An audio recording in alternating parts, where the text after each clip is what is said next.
On Christmas Eve, many years ago, I lay quietly in my bed. I did not rustle the sheets. I breathed slowly and silently. I was listening for a sound a friend told me I'd never hear, the ringing bells of Santa's sleigh. There is no Santa, my friend had insisted, but I knew he was wrong. Late that night, I did hear sounds, though not of ringing bells. From outside came the sounds of hissing steam and squeaking metal. I looked through my window and saw a train standing perfectly still in front of my house.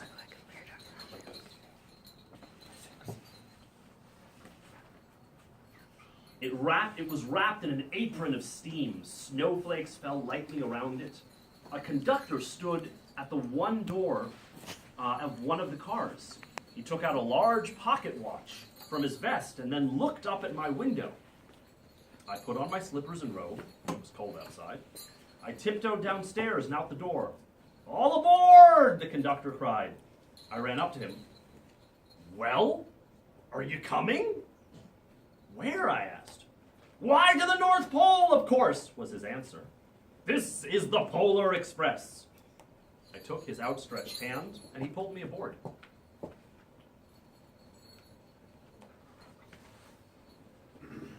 They are so lucky to have a train like that. I know, right? That's a lucky train. That's a really cool train. The train was filled with other children, all in their pajamas and nightgowns. We sang Christmas carols and ate candies with nougat centers as white as snow. We drank hot chocolate as thick and rich as melted chocolate bars. And outside, the lights of towns and villages flickered in the distance as the Polar Express raced northward.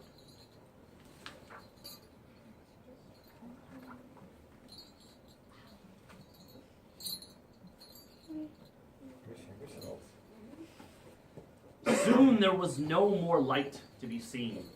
We traveled through cold, dark forests where lean wolves roamed and white-tailed rabbits hid from our train as it thundered through the quiet wilderness.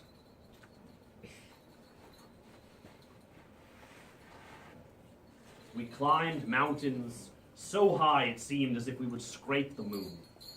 But the Polar Express never slowed down. Faster and faster we ran along, rolling over peaks and through valleys like a car on a roller coaster. How many people have been on a roller coaster? It was like that. The mountains turned into hills, the hills to snow-covered plains. We crossed a barren desert of ice, the great polar ice cap. And then lights appeared in the distance. They looked like the lights of a strange ocean liner sailing on a frozen sea. "There," said the conductor, "is the North Pole."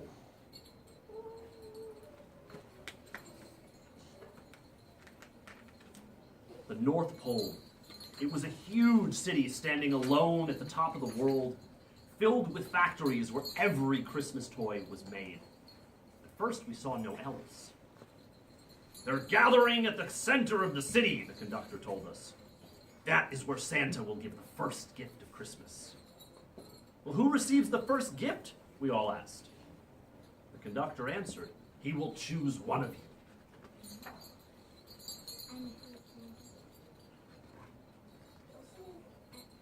I'm not going to spoil it. "Look!" shouted one of the children. "The elves!" And outside we saw hundreds of elves, and as the train grew closer to the center of the North Pole, we slowed to a crawl, so crowded were the streets with Santa's helpers. When the Polar Express could go no farther, we stopped, and the conductor led us outside. Who we got there? Oh, Santa. Santa. As opposed to newfangled Santa. He never We pressed through the crowd to the edge of a large open circle. In front of us stood Santa's sleigh. The reindeer were excited. They pranced and paced, ringing the silver sleigh bells that hung from their harnesses. It was a magical sound like nothing I'd ever heard. Across the circle, the elves moved apart and Santa Claus appeared. The elves cheered wildly. He marched over to us, pointed to me, said, "Let's have this fellow here." He jumped into his sleigh. The conductor handed me up. I sat on Santa's knee and he said, "Well, now, what would you like for Christmas?" I knew that I could have any gift I could imagine.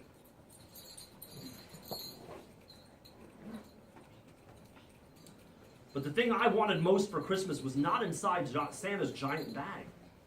What I wanted more than anything was one silver bell from Santa's sleigh. When I asked, Santa smiled.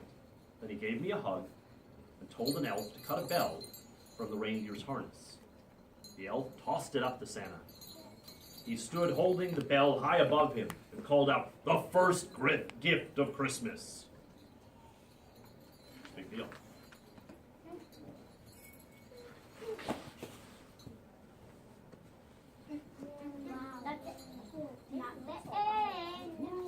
Oh, it's not there. A clock struck midnight as the elves roared their approval. Santa handed the bell to me, and I put it in my bathrobe pocket. The conductor helped me down from the sleigh. Santa shouted out the reindeer's names, and he cracked his whip. His team charged forward and climbed into the air. Santa circled once above us, then disappeared into the cold, dark polar sky. Does everyone know Santa's reindeer's names? Yeah. That's one. The others are sad. You don't remember them. Dancer, Prancer, Dasher, Comet. All I can remember is Donner, Winston. All I can You got remember is Rudolph. Yeah, I think you actually know all of them, don't you? That was pretty good. All I know is Rudolph. Well, back to children in Polar Express. As soon as we were back inside the Polar Express, the other children asked to see the bell. I reached into my pocket, but the only thing I felt was a hole. I had lost the silver bell from Santa Claus's sleigh. "Well, let's hurry outside and look for it," one of the children said. But the train gave a sudden lurch, and we started moving. We were on our way home. It broke my heart to lose that bell. When the train reached my house, I sadly left the other children. I stood at my doorway and I waved goodbye. The conductor said something from the moving train, but I couldn't hear him. "What?" I yelled out. He cupped his hands around his mouth. "Merry Christmas," he shouted. The Polar Express let out a loud blast from its whistle and sped away.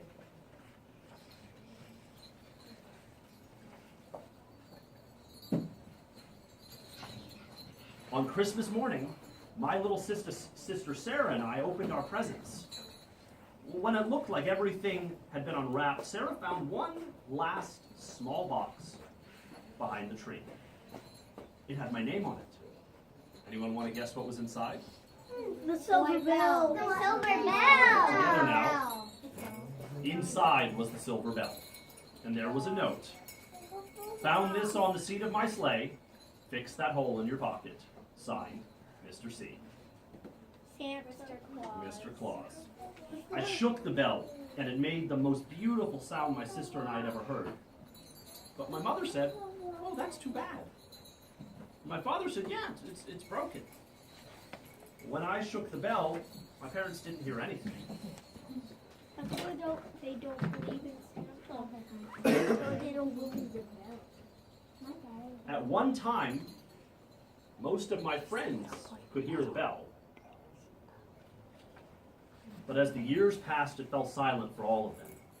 And even Sarah found one Christmas that she could no longer hear its sweet sound. Though I've grown old, the bell still rings for me, as it does for all who truly believe.